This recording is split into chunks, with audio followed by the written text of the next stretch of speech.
미술에 조예가 없는 분들도 미켈란젤로라는 사람의 이름은 들어보셨을 겁니다. 이 사람이 그린 천지창조라는 세계적으로 유명한 그림이 있는데, 그 그림은 시스티나 성당의 천장에 그린 천장화입니다. 참고로 시스티나 성당은 왜 천주교에서 간혹 교황 선출하죠.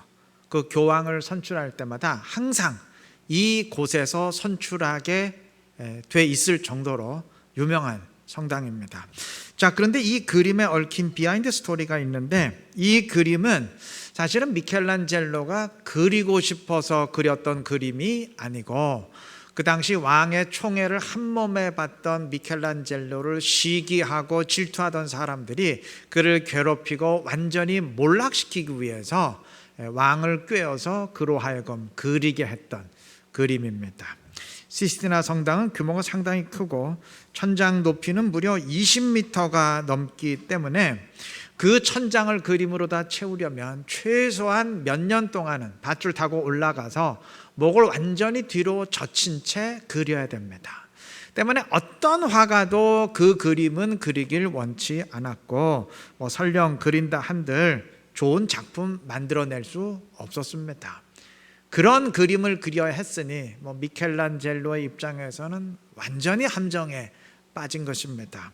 그런데 그는 이러한 위기와 시련을 위대한 창조로 바꾸었습니다. 그는 4년 동안 초인적인 의지로 작업을 해서 지금까지도 세계 역사상 가장 뛰어난 천장화로 남아있는 천지창조를 완성했습니다. 그의 입장에선 시련이 영광으로 바뀐 것이고, 반대로 그를 몰락시키려던 자들의 입장에서는 혹을 때려다 혹 붙인 꼴이 된 것이죠. 영적으로도 이처럼 시련을 영광과 승리로 바꾼 예는 상당히 많습니다. 사도행전 8장의 증언에 따르면 예루살렘 교회에 큰 핍박이 가해져서 성도들이 모두 다른 지역으로 뿔뿔이 흩어지게 됐습니다. 그러니까 교인들이 다 없어졌으니까 교회가 다 박살이 난 거죠.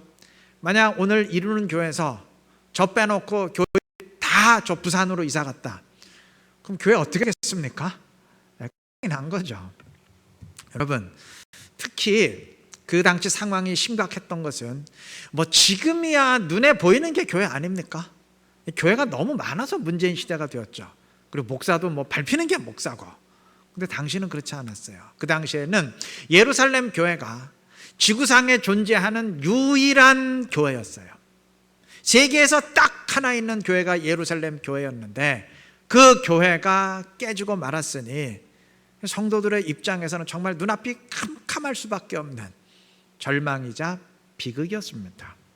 만약 그 시련 앞에서 성도들이 절망하면서 야 이제는 다 끝났다 라고 포기했다면 정말 교회 역사는 거기서 끝이 났을 겁니다. 그런데 이들은 무너지는 대신 불같이 일어섰어요. 그들은 흩어진 그곳에서 담대히 복음을 전함으로써 그때까지 예루살렘의 테두리 안에만 있었던 교회를 전 지역으로, 심지어 이방 지역으로까지 확산시켰습니다. 여러분, 그 유명한 안디옥 교회가 그때 그래서 세워졌던 교회입니다. 이 사단의 입장에서는 이긴 줄 알았는데 처참하게 패배한 꼴이 되었죠. 혹된 줄 알았는데 혹을 하나 더 붙인 격이 된 것이죠. 사도 바울의 복음 사역 역시 그러하였습니다. 그가 복음을 전하는 곳마다 유대인들의 극렬한 공격과 대적이 있었고, 그 때문에 더 이상 복음을 전하지 못하고 도망쳐야 되는 일이 비일비재했습니다. 사도행전 한 번이라도 읽어보신 분이라면 계속적으로 그런 일들이 반복된다는 거 아실 겁니다. 하나만 예를 들면 사도행전 19장의 증언처럼 그가 에베소 회당에서 복음을 전할 때 유대인들의 거센 공격과 대적으로 인해서 더 이상 복음을 전하지 못하고 거기서 내려놓고 회당을 떠나야만 했습니다. 그러나 그때 그는 낙담하고 포기하는 대신 두란노 서원이라는 곳을 새로운 베이스 캠프로 삼고 이방인들에게 복음을 전해서 어마어마한 복음의 열매를 맺게 되었습니다. 그래서 두란노라는 이름이 오늘날도 많이 인용되지 않습니까? 그때 그 사건 때문에 그렇습니다. 그러니까 화를 오히려 복으로 바꾸어 버린 것이죠. 만약 바울 사도가 뜻하지 않은 어려움을 당했다고 좌절하고 주저앉았다면 성경의 저자도 되지 못했을 것이고 오늘 우리가 그의 이름을 기억하지도 못했을 것입니다.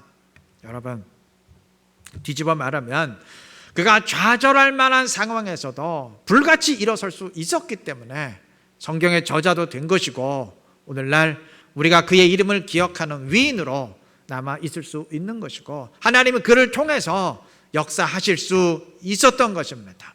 주저앉는 사람을 통해서 하나님이 일하실 수 없어요. 주저앉는 사람을 통해서 교회는 이루어질 수 없습니다. 그 상황에서 일어서는 사람을 통해 하나님 역사하시고 그의 뜻을 이루어 가시는 줄로 믿습니다. 어느 책에 있는 이야기예요. 영국이 인도를 이제 식민 지배하던 시절 인도의 콜카타 외곽에 로열 콜카타라는 인도 최초의 골프장을 만들었습니다. 아주 멋있고 아름다운 골프장이었는데 이게 만들어 놓고 보니까 생각지도 못한 문제가 터졌어요. 인도에 원숭이들이 상당히 많은가 봐요. 그 지역에 집단적으로 거주하던 원숭이들이 시도 때도 없이 필드 안으로 들어와서 그냥 골프공을 이리저리 던져놓고 도망쳤습니다. 그 바람에 골프 경기가 무효화되거나 아니면 골프 치는 사람들 사이에 공을 원래대로 놓아야 한다느니 원숭이가 떨어뜨린 곳에서 그걸 인정해야 된다니 시비가 붙어서 깨지는 일이 많아졌습니다. 골프장 운영자는 이 문제 해결하려고 참 많은 시도를 했습니다. 원숭이들이 못 들어오도록 먼저 골프장 둘레 아주 높은 벽을 쌓았지만 나무 타기의 명수인 원숭이들에게는 아무런 소용이 없었어요. 그래서 원숭이들이 좋아하는 바나나와 다른 과일들을 통해서 원숭이들을 다른 곳으로 유인했지만 이 원숭이들이 얼마나 영악한지 과일을 먹자마자 곧바로 다시 골프장 안으로 들어왔습니다. 덫을 놓아서 원숭이들을 생포하기도 했는데 한 마리가 잡히면 또 다른 원숭이가 다른 동료 원숭이들까지 끌고 나타났습니다. 어떤 방법을 써도 이게 대체 소용이 없었어요. 골머리를 앓던 영국인들은 마침내 그 골프장에서만 통용되는 특별한 법칙을 제정하게 되었습니다. 원숭이가 공을 떨어뜨린 그 자리에서 경기를 그대로 속행한다. 그대로 진행한다. 다시 말하면 원숭이가 어디에 공을 떨어뜨렸건 상관없이 그냥 없던 일로 여기고 그냥 그 자리에서 원래 공이 그곳으로 간 것으로 간주를 하고 그냥 그대로 경기를 진행한다. 그러한 의미입니다. 그 결과 이 골프장의 골프는 그야말로 예측 불허의 변수로 가득하게 되었습니다. 멋진 궤적을 그리며 정확히 날아간 공을 원숭이가 잡아서 엉뚱하게 연못에 풍덩 빠뜨리기도 하고 또 반대로 엉뚱하게 날아간 공을 원숭이가 집어서 정확하게 홀컵 안에 떨어뜨리기도 했습니다. 그 결과 경기에 뒤지고 있던 사람이 원숭이 때문에 갑자기 이기게 되기도 하고 반대로 완전히 승리를 눈앞에 두었던 사람이 원숭이 때문에 어이없이 패배하는 일도 일어났습니다. 이 책의 저자는 이 이야기를 소개하면서 우리 각자의 삶이 이 골프장에서의 골프 경기와 하등 다를 바 없다고 강조합니다. 저도 동의했어요. 여러분, 우리의 삶은요, 내가 의도하고 생각된 대로 진행된다는 보장이 없어요. 시험은 떨어질 수 있고요. 사업은 틀어질 수 있고요. 사람들은 나를 전혀 몰라줄 수 있고 계획은 하루아침에 엉망이 되어버릴 수도 있습니다. 마치 잘 나가던 중에 원숭이가 나타나서 공을 엉뚱한 곳으로 던져버림으로써 다 잡았던 경기를 허무하게 놓치게 될 수도 있는 것처럼 지금까지 애써 힘들여 공들여온 일이 다 된 줄 알았는데 마지막 순간에 정말 어이없는 일로 인해서 물거품이 될 수도 있습니다. 그럴 때 인생은 왜 이렇게 풀리지 않고 꼬이기만 하는 건가? 비난하고 세상을 탓할 수 있지만 따지고 보면 그게 곧 인생이라는 경기입니다. 삶이 원래 그런 것 아니겠습니까? 여러분, 예수 믿는 사람이라고 뭐 다르겠습니까? 지금까지의 경험으로 알지 않습니까? 별반 다르지 않다는 것을. 하지만 삶이 불공정해 보이고 세상을 탓하고 싶을 때 오늘 이 골프장의 룰을 기억해야 됩니다.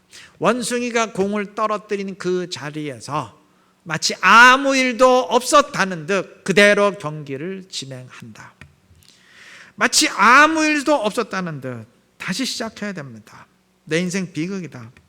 하나님 나를 버리셨다 라고 생각하고 싶은 그 지점에서 이 자리가 원래 내 자리였다 라는 마음으로 다시 시작해야 됩니다. 교회가 산산이 쪼개졌을 때 절망하는 대신 마치 그게 당연한 일이라는 듯 흩어진 곳에서 복음을 전했던 예루살렘 교회 성도들처럼 유대인들의 극렬한 공격과 대적으로 인해서 더 이상 회당에서 복음을 전할 수 없게 되었을 때, 내쫓겨야 되었을 때 낙담하고 좌절하는 대신, 아니 하나님 이러실 수 있습니까? 나는 기껏 생명을 걸고 복음을 전하는데 이러실 수 있습니까? 원망하는 대신 마치 그게 원래 정해진 각본이었다는 듯 호련히 시작했던 바울 사도와 같이 꼬이고 뒤틀린 내 자리에서 그래, 삶이란 원래 이런 거다, 이게 원래 하나님은 나에게 정하신 자리다 라고 생각하고 다시 시작할 수 있어야 될 것입니다. 그러면 시간이 지나면서 알게 될 것입니다. 정말 그 자리가 하나님이 정해주신 자리였던, 그게 원래 정해진 각본이었던, 아니면 세상의 이치와 질서에 의해 정말 운 나쁘게 그렇게 된 것이었건 상관없이 낙담하지 아니하고 다시 시작하는 나에게 하나님이 함께해 주셨고 나를 인도하시고 한 단계 더 성장시켰음을 분명히 깨닫게 될 것입니다. 그리고 포기하는 대신 그렇게 다시 일어선 나를 하나님이 격려하시고 정말 기뻐하셨음을 깨닫게 될 것입니다. 그리고 시간이 아주 많이 지나서 마지막 날 주님 앞에 서게 될 때에는 다시 시작해야 됐던 그 지점이 사실은 최고의 지점이었음을 분명히 깨닫게 될 것입니다. 이 사실 기억하시고 어떤 상황, 어떤 지점에서건 주님의 손을 붙들고 믿음으로 걸어가시기를 바랍니다. 그래서 나의 믿음을 증명하며 주님을 기쁘게 할 수 있는 지혜롭고 복된 우리 이루는교회 모든 성도님들 되시기를 바랍니다. 오늘 읽은 본문에서 바울은 계시받은 놀라운 비밀을 증언합니다. 그것은 유대인과 이방인의 구원을 위한 하나님의 원한 계획입니다. 자, 바울이 로마서를 쓸 당시 복음을 받아들이고 하나님 나라의 백성이 되는 이방인들은 점점 늘어나고 있었던 반면 반대로 이스라엘 사람들은 대부분 복음을 대적하며 거부하고 있었어요. 자, 이런 상황에서 이거 하나님이 이스라엘 버린 것 아니냐라는 질문이 제기될 수밖에 없어요. 이에 대한 바울의 답변은 절대 그렇지 않다입니다. 바울은 그 답변을 하기 위해서 하나님의 계획이 이러하다 이제 설명을 합니다. 자, 바울 사도는 17절 이하에서 감람나무 비유를 통해 하나님의 계획을 정리합니다. 감람나무의 원 가지들, 물론 이스라엘 사람들인데 하나님이 이스라엘 원 가지들을 잘라버렸어요. 지금 이스라엘 사람들은 복음을 거부하면서 하나님 나라에 잘려나가고 있습니다. 하나님이 그렇게 하신 이유는 이방인들의 구원을 위함입니다. 하나님은 그렇게 이스라엘 원 가지들이 잘려나간 자리에 원래 하나님의 백성이 아닌 이방 가지들을 계속 접붙이십니다. 이제 이방인들이 복음을 받아들이면서 교회 안으로 그리고 하나님 나라 안으로 계속 들어오고 있습니다. 그러면 이제 이스라엘은 완전히 잘려나가서 영영 하나님 나라와 상관이 없느냐? 아니에요. 이방 가지들을 다 접붙임하신 뒤에 하나님은 마지막으로 이스라엘 가지들을 다시 나무에 접붙이실 겁니다. 즉 복음이 땅 끝까지 전파돼서 모든 민족이 복음화되고 이방 가지들이 다 접붙임 받게 될 때에 그때 하나님은 온 이스라엘을 대대적으로 구원하실 겁니다. 이것이 하나님이 알려주신 구원 계획인데 물론 이제 모든 민족이 복음화되고 접붙임 받게 되는 마지막 때에 온 이스라엘이 구원받게 되지만 그 전에도 구원받는 이스라엘이 나올 수 있습니다. 그 전에도 이스라엘 가운데 더러는 이방인들의 구원을 보면서 아 맞다 저게 진짜구나 하면서 그들을 시기하게 돼요. 그래서 하나님께 돌아오고 구원받게 됩니다. 11절 중반 부분에서 바울이 이렇게 말합니다. 구원이 이방인에게 이르러 이스라엘로 시기나게 함이니라. 여기서 말하는 시기는 우리가 흔히 사용하는 게 부정적인 의미에서의 시기 질투가 아니고 좋은 의미에서의 시기예요. 다시 말하면 이방인들의 구원을 보면서 나도 저들 이방인들처럼 하나님의 복을 받고 구원받은 자녀가 되고 싶다, 이 부러워하면서 자기도 그렇게 되고 싶은 좋은 의미에서의 시기를 말합니다. 이스라엘 가운데 덜어는 이방의 구원을 보면서 그러한 시기심으로 인해 구원받게 된다는 의미입니다. 바울 사도가 14절에서 이는 혹 내 고륙을, 바울이 말하는 고륙은 자기 동족 이스라엘 사람들이죠. 혹 내 고륙을 아무쪼록 시기하게 하여 그들 중에서 얼마를 구원하려 함이라. 그들을 시기나게 해서 구원하기 원한다. 이 말의 의미가 지금 방금 말씀드린 그 의미입니다. 자, 바울 사도가 이러한 하나님의 구원 계획을 깨달았을 때 그의 마음은 정말 기쁨과 감사로 넘쳤을 겁니다. 그러니까 11장 마지막 부분인 33절 이하에서 우리가 싱하상 읽진 않았지만 하나님의 지혜를 높이며 찬양하는 이유가 바로 그 때문입니다. 앞서 말씀드린 것처럼 바울은 회당의 유대인들이 극렬히 자신을 공격해서 더 이상 회당에서 복음을 전하지 못하고 쫓겨나야 됐을 때 물론 다시 시작하긴 했지만 이 자리가 내 자리다, 하나님이 정하신 자리다 라는 듯 다시 시작하긴 했지만 그래도 속으로 안타까운 마음은 어쩔 수 없었을 거예요. 내가 죽기를 각오하고 복음을 전하는데 이스라엘이 하나님의 택한 백성인데 어떻게 이들이 복음을 이렇게 거부할 수 있는가? 하나님 왜 이러시는가? 진짜 버리신 거 아닌가? 안타까운 마음은 어쩔 수 없었을 겁니다. 그런데 하나님의 구원 계획을 깨달았을 때 그의 입에선 찬양이 튀어나오지 않을 수 없었어요.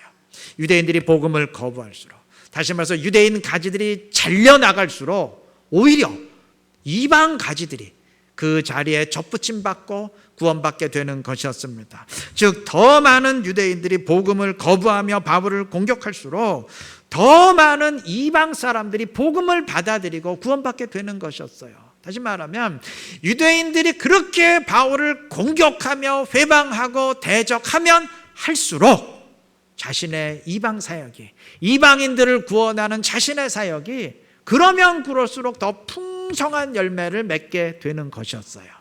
자, 이것을 깨달았을 때 하나님이 왜 이러실까 했던 그의 마음이 그랬었구나, 그랬었구나, 찬양으로 바뀌지 않았겠습니까? 또 유대인들의 공격으로 인해서 회당에서 사역 지속하지 못하고 다른 곳에서 이방인들을 위해 새롭게 시작하게 되었을 때 물론 자신의 이방 사역은 점점 더 풍성한 열매를 맺어갔지만 그래도 마음 한켠에는 동족 유대인들의 공격과 대적이 안타까웠을 거예요. 유대인들도, 내 동족 유대인들도 구원을 받아야 되는데 이거 내가 어쩔 수 없이 이방에서만 복음 전하고 여기서만 풍성한 열매를 맺는구나. 동족을 향한 안타까운 마음은 어쩔 수 없었을 겁니다. 그런데 하나님의 계획을 알고 나니까 그게 아니었어요.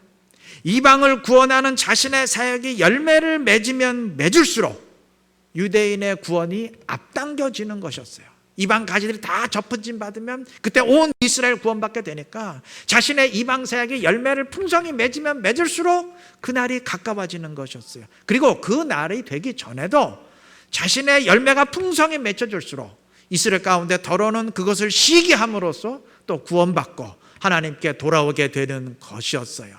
나는 유대인에게 복음을 전할 수 없으니 이거 어떡하나 안타까워했는데 그게 아니에요. 자신의 이방 사역의 열매를 맺으면 유대인들도 그것을 보면서 시기하고 돌아오게 되는 것이었어요. 자, 이 사실을 알았을 때 어찌 바울의 입에서 찬양이 나오지 않을 수 있었겠습니까? 여러분, 이렇게 보면요, 바울이 유대인들의 극렬한 공격으로 인해서 더 이상 회당의 사역을 할 수 없고 내쫓기게 되었을 때 좌절하고 포기하는 대신 그 자리에서 다시 시작한 것이 이게 얼마나 잘한 일이고 지혜로운 일입니까?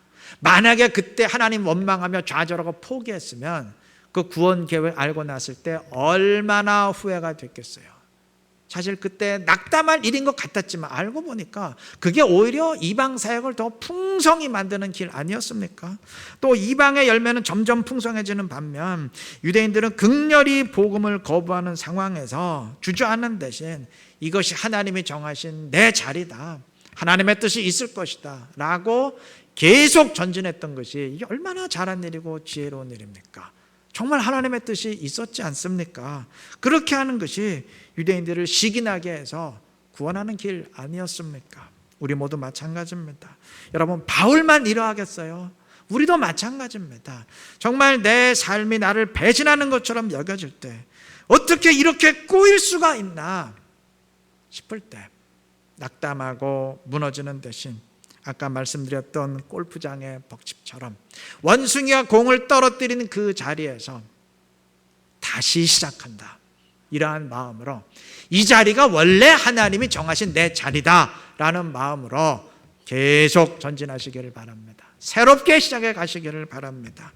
그러면 훗날 사도 바울의 경우처럼 내가 좌절하는 대신 새롭게 시작했던 것이 이게 얼마나 잘한 일이고 지혜로운 일이었는지를 깨닫게 될 것입니다. 나는 망하는 줄 알았는데 이게 정말 나를 위한 길이었구나 깨닫게 될 것이에요. 하나님의 어리석음이 사람보다 지혜롭다는 말이 정말 진리임을 깨닫고 찬양하게 될 것입니다. 이 사실 명심하시고 어떤 상황에서건 주어진 삶을 믿음으로 걸어가시기를 바랍니다. 그래서 주님의 뜻을 이루고 주님의 영광 더 충만히 드러낼 수 있는 지혜롭고 복된 우리 모두가 되시기를 바랍니다. 본문은 유대인과 이방인의 구원을 위한 하나님의 계획을 선포했는데 이 모든 것을 가능하게 하는 것이 그리스도의 십자가 사건입니다. 그렇죠. 만약에 십자가 사건이 없었다면, 십자가 피 흘림이 없었다면 무슨 구원 계획을 하나님이 세우셨건 무슨 비밀이건 다 부질없는 짓이죠. 다 쓸데없는 일로 물거품이 되었을 겁니다. 그러나 십자가 사건이 있었기에 이러한 하나님의 계획이 실현될 수 있는 것 아니겠습니까? 여러분, 십자가 사건은 하나님 자신이 피 흘려 죽으신 사건입니다. 그의 자녀된 우리를 구원하시기 위해서 하나님이 십자가에서 내 대신 죽으셨고 그로 인해서 유대인과 이방인 모두를 위한 구원의 길이 열리게 되었습니다. 그러니까 오늘 본문에서 바울 사도가 십자가 사건을 언급하지는 않습니다. 그러나 그 모든 계획의 밑바탕에 그리스도의 십자가 피 흘림이 전제되어 있는 것입니다. 여러분, 이것이 우리를 위한 하나님의 사랑인데 자신을 죽임으로 자녀를 구원하는 이 하나님의 사랑을 인간 세상에서 가장 잘 드러내는 것이 부모의 사랑입니다. 부모는 활과 같습니다. 여러분, 활이 휘어져야 화살을 쏘아 보낼 수 있지 않습니까? 부모는 자녀라는 화살을 쏘아 보내기 위해서 자신이 휘어지는 것을 기꺼이 마땅히 담당하는 존재입니다. 또 사랑의 하나님이 나를 고난 가운데서 건져주지 않을 때도 있습니다. 하나님이 나를 사랑하신다면, 정말 사랑하신다면 이런 고통 가운데 정말 나를 두시는 이유가 뭔가 원망이 나올 때도 있어요. 그러나 한 가지는 분명합니다. 그는 그 순간에도 임마누엘의 주님으로서 나와 함께 그 고난을 당하시고 함께 눈물을 흘리시고 함께 고통 당하십니다. 주님은 나와 주님 자신을 일치시키기 때문입니다. 부모 역시 그렇습니다. 자식이 힘들어할 때 부모는 그저 다른 사람들처럼 동정하거나 불쌍히 여기는 것으로 끝나지 않아요. 부모는 자식이 고통할 때 그 고통을 함께 느끼고 함께 아파하고 함께 통증 느끼고 눈물을 흘립니다. 자녀를 자신과 일치시키기 때문입니다. 자녀는 자신의 일부이기 때문입니다. 성경이 하나님과 우리의 관계를 아버지와 자녀의 관계로 설명하는 이유가 아마 이 때문일 것입니다. 부모의 사랑 속에 아버지 하나님의 사랑이 그림자처럼 드러나고 그러하게 우리는 부모의 사랑을 통해서 하나님의 사랑을 느끼고 보게 되기 때문입니다. 오늘 어버이 주일인데 이러한 부모를 공경하고 존귀히 여기며 사랑하는 것은 그건 지극히 당연한 일 아니겠습니까? 구약에서 하나님의 말씀을 대언하는 선지자의 선포를 무시하는 것은 단지 그 선지자를 무시하는 게 아니라 하나님 자신을 무시하는 것이 되는 것처럼, 아버지 하나님의 사랑을 그림자처럼 드러내는 부모를 존귀히 여기지 않는 것은 그 하나님의 사랑도 존귀히 여기지 않는다는 의미가 될 것입니다. 이미 부모님이 세상을 다 떠나신 분들은 어쩔 수가 없겠죠. 아버지 하나님께만 우리가 사랑을 드리고 존귀 여김을 드려야 되겠지만, 그러나 부모님이 살아 계신 분들은 하나님을 사랑하듯 부모를 사랑하시기를 바랍니다. 그래서 우리 모두 그리스도인답게 행하며 주님의 뜻을 함께 이루어갈 수 있는 지혜롭고 복된 우리 이루는 게 모든 성도님들 되시기를 그리스도의 이름으로 축원합니다.